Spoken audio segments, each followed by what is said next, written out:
from India, and we are back with a brand new session of Career Spotlight with Sneha. And in today's session, we are going to talk about all those of you who have the experience and are still figuring out how to take that experience on the platter and get your dream job. And to take this forward, I have a very, very special guest with me today, right here, Mr. Priyank Ahuja. And I'm going to quickly introduce you all to Priyank. Welcome, Priyank. Thank you for being on Career Spotlight with Sneha. Thank you so much, Sneha, for inviting me. Thank you. So, just to introduce all you people out there to Priyank, Priyank is a product leader and a digital transformation evangelist. He has over 14 years of progressive experience in product management, marketing strategy, and management consulting. And he's worked in diverse industries from IT to telecom to edtech to real estate. So he has an experience which can answer all your queries. He is an alumni from ISB and NUS, and he's currently working with Accenture. And he has, in the last couple of years, touched over a life of 1.75 lakh students across the country with the help of webinars, seminars. He's a visiting faculty across a lot of well-named B schools. So all your queries are going to get answers right here today. So if you all have joined us live, I would like you to drop a hi to Priyank in the chat, and then we will be starting with today's conversation. So over to you, Priyank, and you can say a hi to our audience live here on LinkedIn. Over to you, please. Okay, thank you so much, Sneha, for giving me my great introduction. So, wishing you a great afternoon to all the audience joined in the today's session. So, hello everyone, and feel free to shoot out your questions in the chat window. I am happy to answer it. Right. So we have Mohit right there. Hi, Mohit. Good afternoon. If you can see us, you can hear both of us. Please confirm once in the chat, and we are going to start with today's conversation. All right. So, Priyank, basically, I am into career industry, and I believe that you also have a huge following on LinkedIn where people look up to you for your tips and tricks on career building and career growth. So, one of the most common problems which I see these days is that students, young professionals are not able to understand that what should be the right strategy for them to pick up in order to get a job that they wish. So, as per you, what are those career or job trends that they must focus upon in order to, get a job of their dreams? Over to you. Okay, thank you so much for asking this great question, Sneha. So the thing is, the job market has been completely changed post-COVID. Nowadays, actually, recruiter want to see your skill sets, and the skill set should be relevant to this particular job. Earlier, before 2020, the recruiters can hire a jack of all trades but master of none as well. But nowadays, they are actually looking for the subject matter expert, especially if you have the required skill set, then you should be master in that particular skill set. So when you are actually preparing for your resume, then make sure you should highlight those skill sets which is expected in your job description. So share couple of examples how you have established those accomplishments, and make sure you should have the relevant skill set which is actually required by the recruiter, and position it at the right page, right, you can say position at the right side of your resume, and make sure you should give couple of examples, especially when you are approaching to the recruiter with the help of the cold email or on the cover letter. So that's how the recruiter will be able to notice you whether you are the right fit for this particular role or not. Absolutely. So it's like more of a holistic approach. It's not just that piece of paper which is going to crack the code. You need to be talking to them, doing that cold outreach, cold emailing is also a very important aspect. So Yeah. while we talked about resume, you have very nicely highlighted that we must talk about the the strengths that are there in my resume which fit with the job description, which is a great point. So we Yeah. are very clearly told by most of us, we guide students and we guide professionals that they must try to put all this into, accomplishments into figures and numbers. So do you think this actually makes a difference, putting them into quantitative numbers? Do you see that qualitativeness brings a better chance for a cut into an interview section by doing that? Over to you, please. Yeah, Sneha, I would like to say that this is actually add credibility. The more Yes. numbers or the percentages or the facts or figures or the examples you quote on the resume, it will add more credibility and recruiter actually able to trust on your profile. And let me give a simple example. If you are applying for a consulting role, then you can use the CARE approach, that is context, action, and result. In that, you have to start your bullet point with the help of the numbers. But when you are actually applying for non-consulting role, then you have to use the STAR approach, that is situation, task, action, and result. In that also you have to quote the number, but at the last ending of the sentences. So whatever the framework you use, whether CARE approach or STAR approach, you have to quote the numbers or percentages as much as you can. But suppose if you Perfectly. are working on any profile, if you don't have the Hmm. numbers or percentages, then no need to Hmm. worry.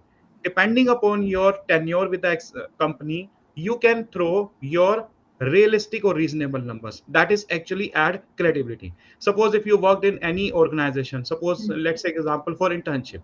If you work for 2 months summer internship, then you cannot say that I optimize the course by suppose 50 million US dollar.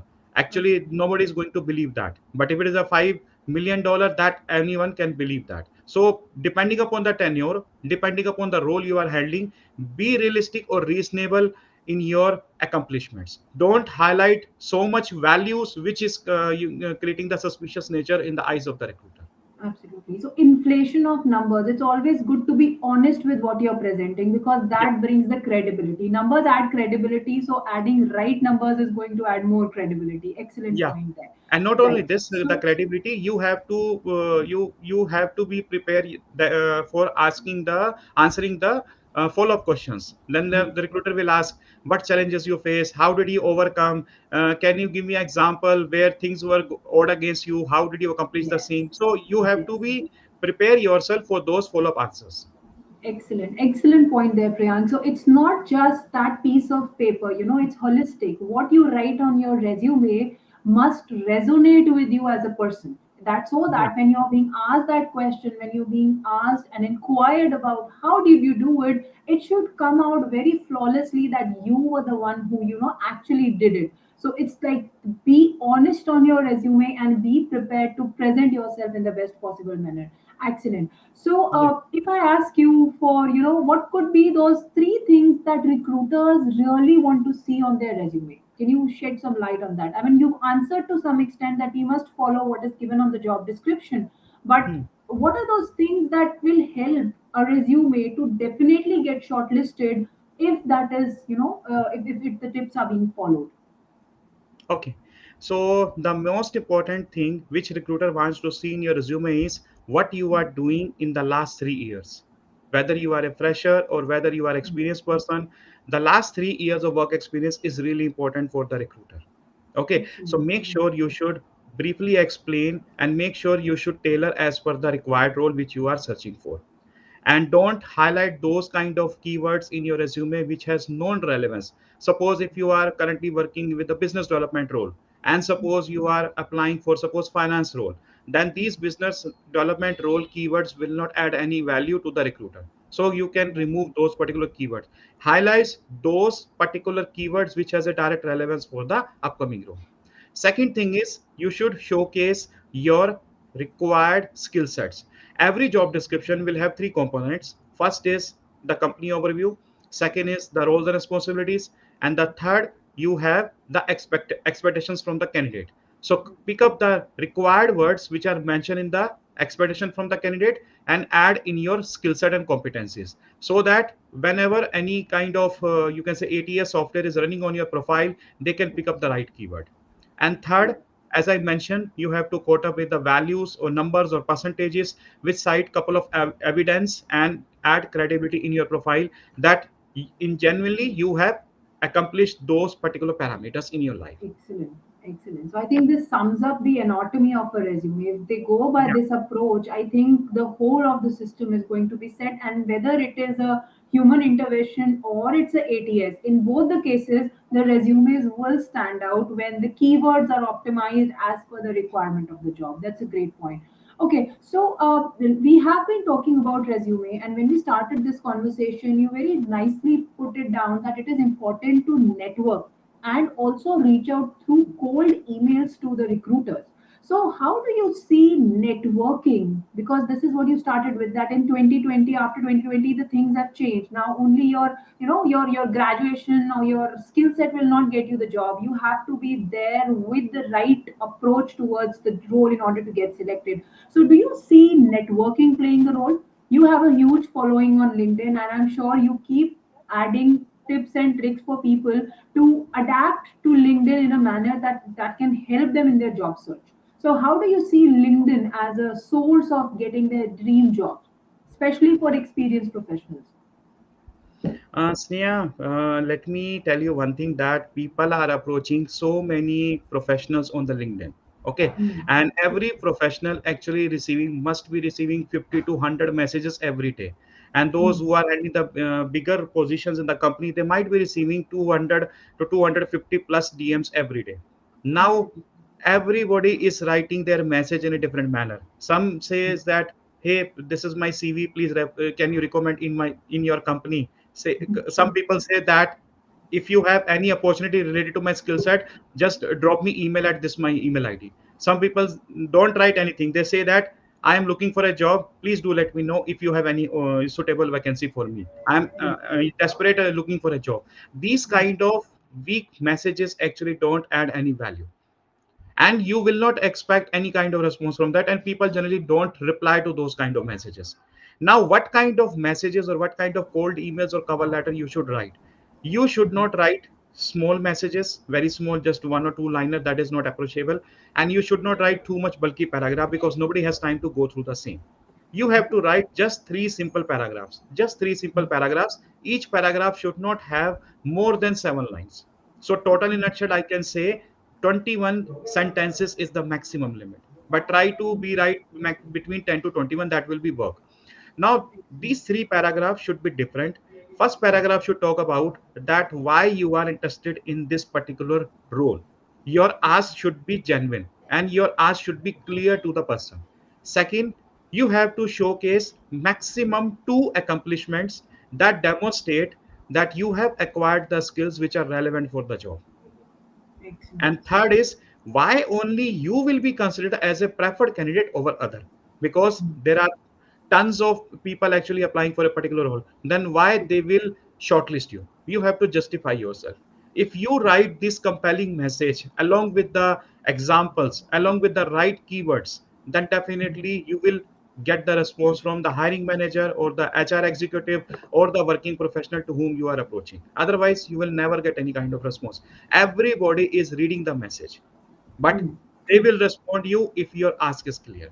And don't address the people especially with hi, hello, hey. These kind of keyword actually don't, you can say, unprofessional. So write Mm, directly your their name or dear, that actually will help a lot of value, and the people will mm, definitely reply you back. And don't, and the timing of message is also very important, because mm, generally people are sending messages late night or in the early morning. People are actually not able to read those messages. So in my opinion, if you really want to reach out to the people, then send the message at the right time also. As in my opinion, the right time would be if you send the message around 11 to 12 in the morning, or you mm, can say in the afternoon 4:30 to 5, or in mm, the evening 7 to 8. These are the best time when the people is are actually lenient from their meetings, and definitely they will be able to go through your message. If you send a message at sharp 9 o'clock, the people are busy. That will be unnoticed. Or suppose if you are sending at lunchtime, who is checking the LinkedIn at lunchtime? So timing is also very important, because the moment you send the message at the wrong time, it will be piled up and it will lost in the queue. it will be And lost. don't take Excellent. aggressive follow. Just like suppose today you send the message in the evening, you start taking follow up. That is also a wrong you can say practice. So Okay. wait for 2 working days, at least 2 working days, and then take gentle follow up. And Yes. take maximum 3 follow up, not beyond that. If you are taking more than 3 follow ups, you have to understand indirectly that the person is not willing to help you. Move on and try with the next professional. These are Excellent. the basic tips which you have to follow for the networking.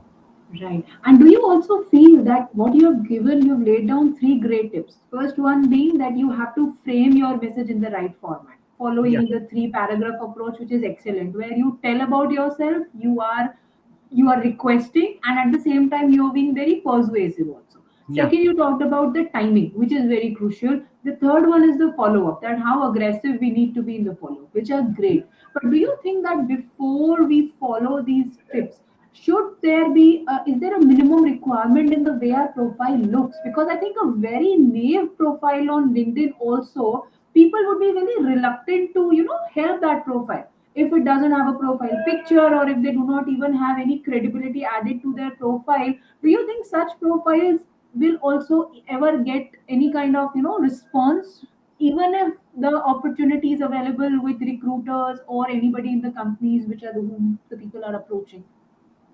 See, your profile also plays a major role. Hmm. Whosoever read your message, first of all, they will scan your profile. Whatever Hmm. the personality you are showcasing in the message, it resonates with your profile appearance or not.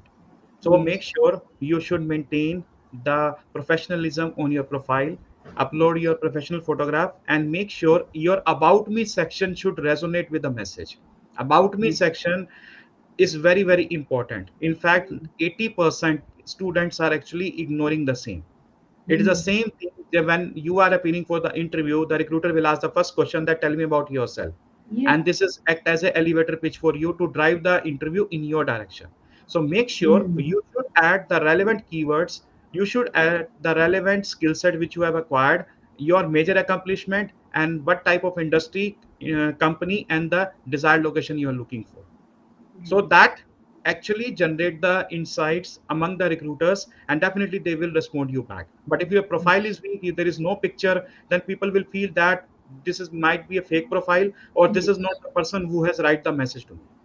Yes. Now, genuinity will not come. So, before jumping on and reaching out to people for the job, you must first actively make a profile, be active on LinkedIn, become a contributor, start engaging, and then when we reach out, I think the results would be far, far better than what we can attain without doing any of them, right? So, having Absolutely. a five-star profile is all-star profile is a must before moving on with LinkedIn as a generating of a job opportunities. So Yeah. today's session I had specifically kept, for people who have experience, because in my community I have young professionals and I have people who have 5, 7 years of experience. And if they are from IT industry, they all have a common problem, and the common problem is that to get a better package we switch. Okay, and when we switch, in your resume your job hopping is visible. So in a conversation today itself, you said that your last 3 years are very crucial. So how do you think that an experienced professional needs to manage this job hopping, because it can be very genuine at times for people. For better opportunities we must grow, but then, do you really think it has a negative impact if you're changing jobs too quickly? And if at all, yes, then how should they manage it in their profile on LinkedIn as well as on their resume? See, if you have already shown the long term duration with any organization, and if Mm, suppose you change one organization in just 3 or 6 months, that doesn't create any kind of difference. mm, Normally, recruiter will ask the question, but you have to justify why you have left in just 1 year. Once mm, organization is okay, provided in other organization you have shown long-term retention, yeah. especially 2 or 3 years duration. If that is there, Mm, then no recruiter will feel suspicious. But if mm, you have a, you can say, follow the same trend, just every mm, company you are staying just 6 months or 9 months, then definitely the recruiter will not consider your profile. right. Second thing is, you should not apply the same resume and same cover letter for every job. That will not Mm, add any kind of value, because every job and their associated skill sets are different. People are really crazy when they are really desperate for changing the job. They apply 100 companies blindly with the same CV and the same cover letter. I That is the agree. biggest mistake they are making. Now, Mm, rather than applying for 100 jobs, they should filter out who are the right, you can say, my target audience in terms of the jobs, industry, and company, and then I will apply those companies. Apply 5 to 6 jobs, that is sufficient, but make sure you should tailor your profile mm, accordingly. And mm. don't reach out to multiple people at the same time to refer your profile, because only one Right. person can refer your profile. Okay. Especially from the same company, because So the that same can be company, disastrous. one person can refer, because whosoever refer, they will upload your CV in their database. And once the CV is already uploaded in a database, the rest of the person cannot upload for the next 6 months. And Mm, Ask the person to refer your profile only once you are sure that you will be able to crack their interviews. Otherwise, you cannot reapply for any other role in the next 6 to 12 months. Some companies are having a condition of 12 months, some companies are having 6 months. So unnecessarily, your locking period will start. So Yes. don't be in a hurry. When you are 100% sure that my CV will be shortlisted and I have chances to get selected in this company, then only apply. Otherwise, don't apply it. And just approach one person only whom you are sure that definitely, if they refer, he or she refer, then definitely I will get at least interview call. And Right. don't So that chase means. senior people. Don't chase very senior people. Always Mhm. approach middle management people. So it's always a good approach that they should have a niche, a Yeah, clarity of what kind of industry they want to work in. yeah. Choose 5 to 10 companies. In those 10 companies, figure out 5-10 people who are, active on LinkedIn as a platform where we can reach out to them. 5 of them would be active, 5 would be, available on email. So do you think that they should reach out to the same set of people on LinkedIn and through cold email, or should these also two sets should be different, or should they be same? I mean, If will it look overdoing if they do, I send you a message on LinkedIn and then I send you a follow-up email. So will that be overdoing, or does that sound okay for a job see seeker? see once you approach someone, at least wait for 7 days, Hmm. because the moment the person applies on your behalf, you definitely get the system generated email. Because the Okay. moment you load into the database, they will flash auto Hmm. generated email on your email id that your account has been created, you have been referred by other person, you automatically get the Hmm. proof. If you're not getting any kind of email or call within the 7 days when you approach someone, Hmm. then definitely it's clear that the person has not uploaded your profile in their database, so you can Hmm. approach to the other person. But Approach don't the other ap- person. but Hmm. don't apply, you can say, through multiple people in the same Hmm. company. Otherwise, Hmm. you will not be able to get any kind of benefit, and you don't know who has referred your profile. Hmm. So it's better to get, decide on one person, approach them for a week, find out whether, things have happened. If they've not happened, you move to the second person rather than simultaneously chasing out 10 people in the same company. You might chase 10 different people in 10 different companies. That makes more Yeah. sense so that you're able to crack it. Excellent. Right. So we've talked about, resumes, how they should be made, and LinkedIn profile, and how they have to be handled. So I think if I request my audience, if they have any specific questions, they can put it down in the chat window. Or if you're not live and you are watching a recording, you can put on your question in the chat, and we will be answering them. I and Priyank will be happy to help you in that. But I think this is one question which I would like to ask Priyank: that do you see a similarity between a resume and a newspaper? Do you see some similarity between them? Because I usually ask students that when you read a newspaper, you don't read every news. There is something that you refer to, and otherwise you don't. So how can they make their resume in a manner where amongst what, hundred thousands others, theirs is the one which is being picked up and taken up? Okay. So your resume should be one page, provided if you have experience less than 10 years. But if you have Mhm. any experience beyond 10 years, it should be 2 page only, but not beyond Okay. 2 page in any case. If you are Okay. applying for management consulting, doesn't matter whether you have less than 10 years or more than 20 years, it should be one page only. Okay, Okay. this is the Great. industry standard you need to follow.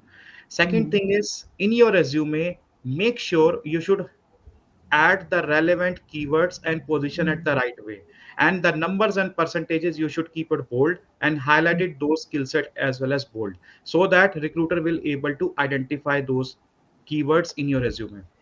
Third, Hmm. positioning is very, very important. So every recruiter will scan just hardly 30 to 40 seconds on your profile. So in True. that 30 to 40 seconds, if they are not able to find the right keyword, then your game will be over. It's just like, Hmm. because nobody has time to go through the complete newspaper or article or blog or news in from top to bottom. They don't go through the same. How they True. scan? Let me tell you. First, they will go through the last 3 years of work experience, what you are doing. They will just Hmm. read the first bullet point. If it is impactful and strong, then they will definitely go through the second bullet point. And Hmm. if the second bullet point is also strong, then they definitely read the third bullet point. But if the first one is weak, then they never read second, third, fourth, and so on. So first bullet Hmm. point should be impactful. It should be, you can say, highly accomplishment achievement in Hmm. the first point. then Mhm. second one, and then third one. So it should be in the reverse chronological order. If it is Right. not relevant, then they can directly discard your current experience and go to your previous experience, and the same strategy will follow them. So Yes. make sure it should not be too lengthy. It should be in the Mhm. bulleted format, and each bullet Mhm. format should not be more than two sentences. It should be short, crisp, and having values. Then only it will create impact on the recruiter, and definitely they will shortlist you. Right. Because even after ATS shortlist, there are still, so many filtrations after that. Still, the recruiter has a tons of resumes to still make a call that, whom should we approaching next. Excellent. So we have a question from audience, and Lakwinder is asking about how many candidates are referred by an employee to a company at max. Is there some number that if somebody is working in a company, they can refer to how many people? That's a For good one role, question. only one person. For Okay. one role, or for only one Mhm. person, you cannot refer multiple employees to single role. Although you Okay. can refer multiple people for multiple roles, that is okay. Multiple. But it should Mm. be one person for one role. Second thing is, Mm. every company will have their referral points. If suppose I Mm. refer you, Lakwinder, and suppose you got rejected, suppose your CV is not getting selected. If I refer someone else in the future, and suppose the other person is also not got selected, third time when I refer someone, the HR will not consider my referral, because they always feel that they develop the mindset that whosoever recommended by you always having weak resume, they don't have the credibility. Why should I bother about your referral? So whenever Okay. you are going to refer some other person, make sure their profile should stand out, and you are the best Mm. person to guide them that how your shortlisting will be done in the company. So until unless you are not sure, the other person will not refer. Absolutely, because it comes at a stake at my credibility that I am referring some ABC. So if that ABC is not good enough, I will be questioned. So the Yeah, same way, if the employee is being joined an extraordinary work, I think my employer would recognize that as well. That okay, this resource came via referral through this person. Right. That's a great point. Great. Excellent. Right. So, any other question from the audience that somebody would like to ask? I'll be more than happy to take that question. We have another 4 5 minutes before we can wrap up today's session. So, Priyank, for an experienced professional and for a young, for a college starter who's just coming out of college, I think for both of them, the points that you have given, they almost remain the same. Like you only very clearly said that even if I am a student and if my past 3 years stand in college, still I should be aggressively participating, presenting myself in the college itself to make sure that my resume stands out, right? yeah. So then only I will be able to make a cut. So one last question that has been asked to me multiple times, and I in my career tribe, and they asked me that at times, ma'am, the position that is being advertised is excellent, right? We see that there is a complete, synchronicity with what is being offered and what we have. But then there is a very small asterisk mark which says that you need to have 2 to 3 years of work experience, which a starter who's just graduated from college cannot claim to have unless he's really worked for 2 to 3 years of internship. So, do you think it is a good idea for students to apply for such posts, or should they not do it because ATS will simply reject it because maybe a human intervention can have an impact. And what I, matlab, what your take on that? How do you think they handle? Because the young graduates get saddened by the fact that how can they start when they're not even given a chance? I mean, they need to get a chance to get that experience done. So how do you, guide them on that? That is a tricky statement actually, and I wrote a post as well in the last 1 week. Okay. If you someone has the Mhm. chance, then you can go through my profile. I wrote clearly how you can tackle those kind of questions. First of all, Mhm. you need to understand why they are mentioning that we prefer experience from a fresher. It is Mhm. not a full-time experience, by the way. It can be your live project experience, it can be your internship experience, it can be your cultural societies or committees experience. So wherever you worked and wherever you studied and wherever whatever communities or POR you handle, that experience Mhm. actually counted. In fact, if you are doing freelancing and if you are you can say writing the content, then definitely it will also add the value. It will Mhm. also create a lot of credibility in your profile. So make Mhm. sure you should add those kind of pointers in your profile, and this will add a lot of value. Right. Excellent. So that makes a lot of sense that we need to be doing it in a manner that it you should not get bogged down, because what I tell my tribe is that they can one, instead of approaching that position via ATS, they should follow the networking strategy, because networking is a one-to-one strategy. I can forward my resume. People can see that despite of the fact that I've not worked in corporate for 3 years, but I have had 3 years of experience during my school time, my college time, and I've been actively involved in such things, which makes a great sense. I think we both have the same opinion on that.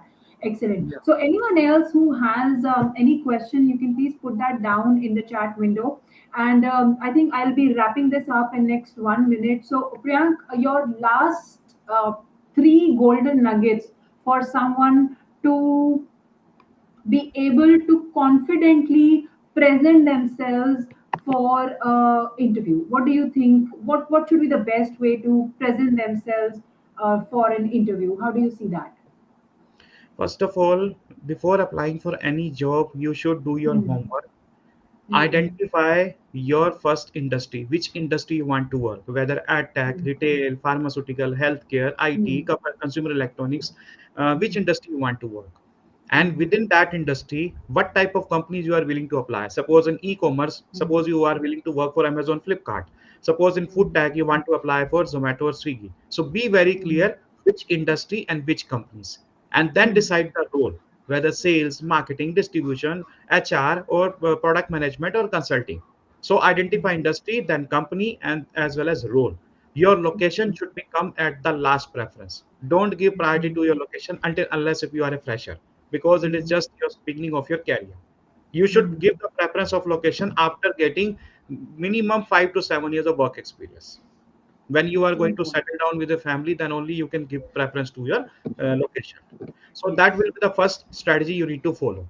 Second thing Hmm. is, whenever you are appearing for any interview, then Hmm. you should have prepared yourself for what you achieved in the last 3 years, because follow-up Hmm. questions can definitely be asked related to your current experience. So Yes. be very clear, and you can expect so many behavioral questions like, tell me about an incident when your team was not listening to you. How did you come up with this particular plan? Tell me about an incident when your supervisor were not available and the go live is planned right now, and how you take up the call and how you handle difficult client in this situation. So Yes. these kind of behavioral or stressful questions generally being asked during the interview. So you should be Hmm. very clear how to answer those questions. And third, Absolutely. your own confidence will make wonders. If you are not Hmm. confident, then definitely you are not able to give any kind of interview. And always have a Absolutely. backup plan. If suppose you don't get the shortlist in that role or company, then what's next? How you can grow to the next company? Absolutely.